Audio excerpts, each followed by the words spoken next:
હવે આ 4 માર્કનો દાખલો જે એક્ઝામમાં પૂછાય છે એવો ઇન્ટિગ્રેશનનો આ રીતની કોઈ રકમ આલેલી હોય 0 થી π/2 sin x upon sin x plus cos x into dx. તો તમારે એકવાર પહેલાં એક i શોધી લેવાનો, i નામ આલી દેવાનું કે i બરાબર 0 થી π/2. હવે એક્સની જગ્યાએ દરેકમાં π/2 માઇનસ એક્સ મૂકી દેવાનું. જેમ આમાં sin π/2 માઇનસ એક્સ છે એ રીતે આમાં sin π/2 માઇનસ એક્સ અને cos π/2 માઇનસ એક્સ. બરાબર, આપણે ટ્રિગ્નોમેટ્રીમાં ખબર હતું ભાઈ sin π/2 માઇનસ એક્સ એટલે cos x થાય. એ રીતે sin π/2 માઇનસ એક્સ એટલે cos x થાય અને cos π/2 માઇનસ એક્સ એટલે sin x થાય. બરાબર છે. એટલે આ રીતનું 0 થી π/2 i બરાબર dx. આ રીતના બે ઇક્વેશન તમને મળી ગયા. આ પહેલું ઇક્વેશન આપણે જે રકમમાં આલેલું એ sin x upon sin x plus cos x અને આપણને બીજું મળ્યું એ શું મળ્યું તો cos x upon cos x plus sin x.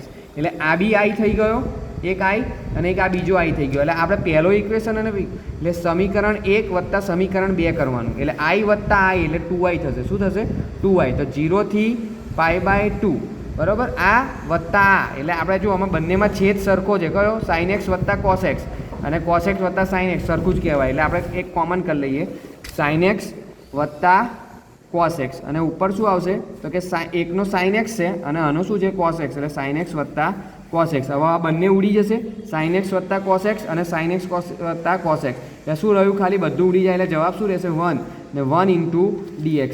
હવે 1નું આપણે શું થશે ઇન્ટિગ્રેશન તો 1નું x થશે. શું થશે ઇન્ટિગ્રેશન x અને લિમિટ મૂકી દેવાની 0 અને π/2 બરાબર છે 0 અને π/2. હવે આપણને ખબર છે કે upper limit minus lower limit એટલે એક્સની જગ્યાએ અપર લિમિટ શું મૂકી π/2 માઇનસ લોઅર લિમિટ શું મૂકી તો કે 0 એટલે π/2 માઇનસ 0 શું થશે તો કે π/2. આ બાજુ શું આપણે જવાબ છે તો કે 2i છે. શું છે તો કે 2i બરાબર π/2. આપણે શોધવાનો શું છે i તો આ 2 ને ક્યાં લઈ દેવાનો નીચે લઈ દેવાનો એટલે i બરાબર શું થશે π/2 into 2 એટલે π/4.